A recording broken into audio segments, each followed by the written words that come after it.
puhetta. Hei, mulla on viimeinen koira.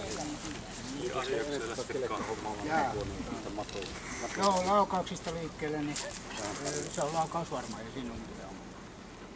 Samaten kun vieras ihminen sitä alkaa jututtaa, niin luoksupäästävyys on +3, hyvän tahtoinen luoksupäästävä avoin.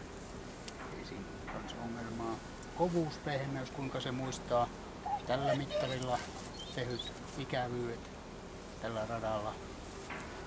Mitään kovempaa ei voida tehdä. Se on tällä radalla, niin se on +3 kohtuullisen kova. Siksi ei meidän tarvinnut mennä tuonne esimerkiksi, jos olet katsonut muita.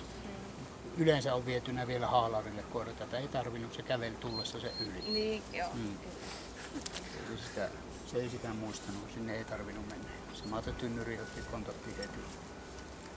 Eli se on se paras mahdollinen. Temperamentti, se niin kun hyvin havainnoi, mitä annetaan, hyvin pienellä ääntelyllä lähtee liikkeelle puolustuksessa, seinässä ja kaikkea havainnoi hyvin täällä. Mutta sitten sen niin kun, pitäisi vielä tuolla massallakin pystyä niin kun lähtemään reippaamaan liikkeelle. Se vähän niin kun lähtee hitaasti kiiruhtaen, niin sen tähän niin kun kohtuullisen vilkkaaksi jää. Eli massa ei lähde liikkeelle, järki lähtee tällä hyvin liikkeelle. Sitten hermot.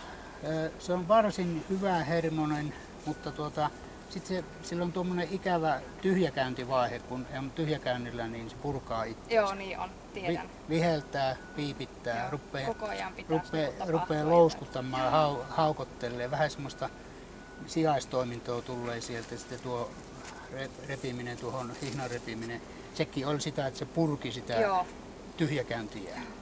Ja se itse nämä meidän järkytykset ei sen hermostoa kuormittanut, mutta sitten se itse kuormittaa itseensä, kun se on tyhjäkäynti aina. Eli ei voi olla niin kuin varma ja tasapainoinen koira, joka purkaa tuolla lailla. Jos se olisi istunut viileästi, se olisi tänä päivänä tiennyt 2 hermosta, mutta se piipitys ja vikinä, niin sieltä lähti pois.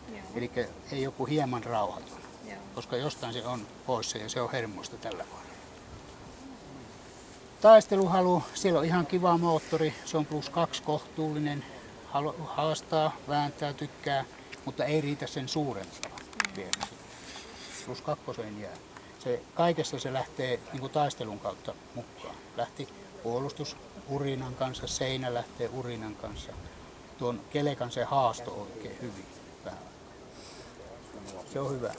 Puolustushalu, no se on siinä pienen ja kohtuullisen rajamailla, mutta ei aivan niin kuin siihen kohtuulliseen yltänyt. Pelkkä murina ei riitä vielä kohtuulliseen. Pitäisi tulla eteen ja vähän niin kuin haastaa sitä maalimiestä edes vähän aikaa. Tämä ei pystynyt siihen. Se muris eissä, sitten se peräytyi sinun taakse ja se niin kuin osoitti, että halua on, mutta se ei ollut kuin se pieni vaan.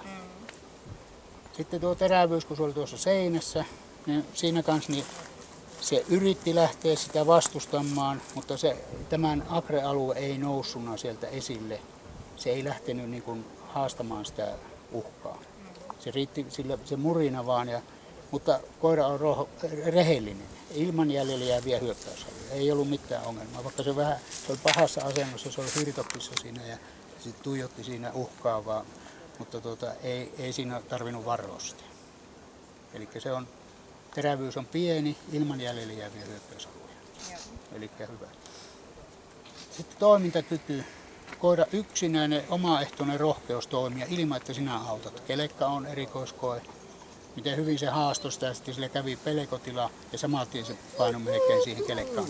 Eli hyvä suorita. Pimeässä ei tarvinnut meidän järjestää sille mitään kolisteluja, se itse järjesteli sille. Meni purkkeihin ja seiniin ja tuoleihin ja se kolisteli aika hyvin siinä ja koko ajan työskenteli. Tosi hyvä työskentely ja sinä et kerennyt antaa mitään apua, kun se tuli sinun luokse. Eli koiran toimintakyky, rohkeus toimia on hyvä. Se on +2. Ja näistähän sitten kertyy niitä pisteitä ja miinuksia, kun ei ole, niin 186 pistettä. Kiva koira. Kiitos. Kiva koira. Se on ihan mukava. On. Kyllä pystyy.